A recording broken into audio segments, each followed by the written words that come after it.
E aí, pessoal, tudo bem? Hoje eu vou começar com vocês uma parte que é bem específica do curso, que são os conceitos de diagramação.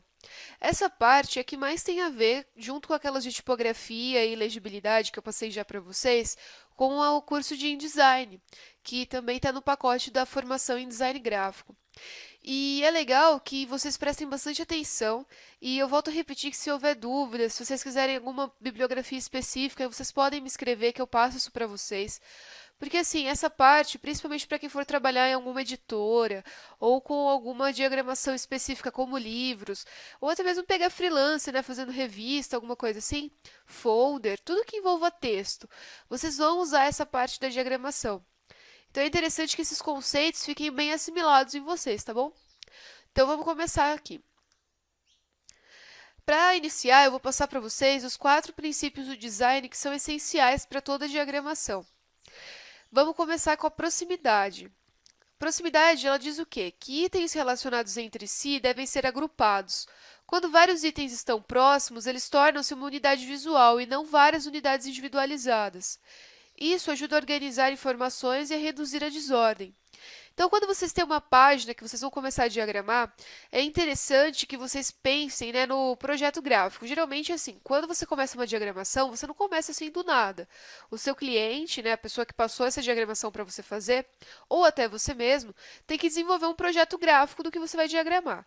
E o que é esse projeto gráfico? Você vai pensar como que você vai colocar a massa de texto, que elementos que você vai usar e tudo mais. Para vocês fazerem esse projeto gráfico, ou para analisar se o projeto gráfico está legal, esses itens eles são importantes, esses princípios do design. E a proximidade, ela vem trazer para a gente aquelas questões que a gente aprendeu na aula de Gestalt. Por exemplo, essa daqui que diz que uma unidade ela não é enxergada só como uma unidade, se ela tem outras por perto, ela é enxergada como um conjunto. Isso, pessoal, ajuda, por exemplo, se você tem vários textos que são interrelacionados e você quer que esses textos pareçam realmente ser interrelacionados, eles não estão ali soltos. Então, coloquem eles próximos, geralmente com tipografias semelhantes, que as pessoas tendem naturalmente a ver aquilo como um todo, tá? O alinhamento. Nada deve ser colocado arbitrariamente em uma página. Cada elemento deve ter uma ligação visual com outro elemento da página. Isso cria uma aparência limpa, sofisticada e suave. Então, assim, é legal vocês sempre procurarem alinhar os elementos dentro da sua página. Para isso, uma coisa que facilita muito é o uso do grid. Eu vou falar para vocês daqui a pouquinho sobre ele. Eu vou até mostrar para vocês como que vocês vão fazer esse grid no InDesign. Mas é legal que vocês já tenham isso. Vocês não devem jogar as massas textuais, as imagens e todos os elementos que vocês têm numa página aleatoriamente nessa página. É legal que vocês tenham um planejamento e vejam o alinhamento, de modo que fique harmônico isso dentro da página, porque não pode ficar uma bagunça. A gente tem que prender o leitor. Lembra que eu falei disso para vocês já? A repetição. Repita os elementos visuais do design e espalhe-os pelo material. Você pode repetir a cor, forma, textura, as relações espaciais como espessura, tamanhos, e isso ajuda a criar uma organização que fortalece a unidade. Então, assim, quanto mais vocês puderem colocar elementos visuais, não estou dizendo que vocês têm que encher a página de coisas, mas para frente eu vou até falar para vocês do espaço branco, que ele é muito auxiliar quando a gente está diagramando uma página. Mas é legal que, além do texto, vocês coloquem algum elemento visual. Por quê? A não ser que seja no caso de livros, que tem projetos gráficos mais específicos, que geralmente eles vêm assim, mais fechados, né? Algumas pessoas falam que livros são engessados, mas não é, eles têm que seguir um padrão. E aí, se ele não tem ilustração, a gente não tem essa liberdade de ficar colocando elementos gráficos. Mas, de repente, no caso de uma revista, ou de um folder, ou de qualquer outro elemento, um site, que vocês têm uma maior liberdade de criação, é legal colocar de repente algum elemento visual e de repente até repetir esse elemento, mas com bom senso, tá? Para não ficar uma coisa assim, diagramada incorretamente, para não ficar cansativo ou não ficar bagunçado. Contraste. O objetivo é evitar elementos meramente similares em uma página.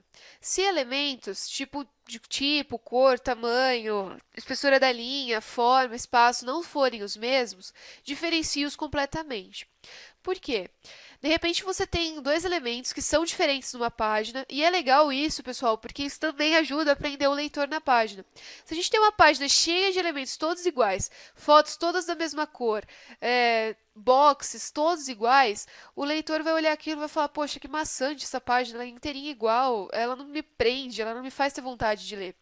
Agora, se a gente diversifica isso, utilizando o contraste, de repente uma cor diferente da outra, ou uma espessura de linha diferente da outra, a gente consegue fazer um projeto diferenciado e aquilo chama a atenção do leitor. Vamos continuar. Lembrem-se sempre, os seus projetos devem permitir que o leitor identifique o veículo apenas correndo os olhos pela página. Pessoal, o que é o veículo? O veículo é o que você está fazendo, seu produto. É um livro, é uma revista e, sei lá, é um folder. E ele está ligado geralmente a alguma marca, né, ou algum propósito. A gente não faz um veículo para nada. Então, assim, é legal que toda vez que o leitor olhar aquilo, ele identifique, ele fala assim, nossa, esse daqui é daquela empresa. Ou então, esse site aqui, eu já tinha visto alguma coisa assim antes, isso aqui é relacionado àquele determinado designer. Então, assim, é interessante porque isso também imprime uma marca no seu texto. E isso torna ele original. Faz com que ele não seja parecido com um monte de outros textos que a gente tem por aí. Vamos começar agora os elementos da diagramação. A primeira parte dos elementos de diagramação que a gente tem são os elementos visuais. Eles são de fundamental importância na caracterização da identidade da publicação. Sua repetição contribui para que se estabeleça uma unidade gráfica. Então, é legal a gente utilizar esses elementos para, de repente, obter essa unidade visual que a gente quer, essa originalidade, né? E quais que são esses elementos visuais? Temos elementos gráficos simples, que são pontos, linhas de todos os tipos, livres, retas, quebradas, curvas. Isso ajuda a emoldurar, né, a página. Tem os elementos geométricos, com ou sem contorno, que são os polígonos, os círculos, elipses, ovais. Esses daqui a gente pode usar também, inclusive, para fazer olhos, que eu vou passar para vocês depois. A gente pode usar para fazer boxes. A gente tem os tipos, né, que são as letras, de diferentes formas e estruturas, utilizadas para apresentar as mensagens textuais. Os gráficos, que são os logotipos, os ícones, as ilustrações, as fotografias. Aqui nos gráficos, a gente também pode inserir os infográficos, que são bastante utilizados hoje em dia. E aqui eu trouxe para vocês verem o exemplo da página da Rolling Stone. Aqui a gente tem sobre o filme do Scott Pilgrim. E olha aqui, ó, a gente tem diferentes tipos, tá vendo? Não estou dizendo que esse aqui seja o melhor jeito de se diagramar uma página, mas nesse caso, para essa leitura e para esse assunto, isso aqui funcionou legal. Eles usaram diferentes cores, eles usaram diferentes tamanhos de tipo, o tipo é o mesmo, tá vendo? Mas eles usaram elementos como essas linhas, eles usaram aqui outra linha, eles usaram alguns símbolos gráficos aqui, o coraçãozinho, eles usaram uma imagem que está inserida no meio do texto, aqui a gente tem um logotipo, que também é um texto. Então, assim, nesse caso, ficou bem legal. E a gente viu que funcionou. E que, sim, chamou a atenção do leitor. Todo mundo vai ter vontade de olhar isso daqui e falar, nossa, que interessante, né? Que diferente. É isso que a gente tem que procurar. Vamos continuar. Além disso, a gente tem os elementos essenciais da diagramação de textos. Isso aqui é mais voltado para quem for diagramar jornal, newsletter, que for fazer, de repente, um site, ou alguma coisa que tem mais a ver com a parte com bastante massa textual. Que elementos que a gente tem nessas partes, né? Ficou um pedacinho aqui. Aí, saiu. A gente tem o título, que é a chamada principal do texto. O subtítulo, que nem sempre existe, mas quando ele existe, ele é o texto que encabeça as divisões do texto.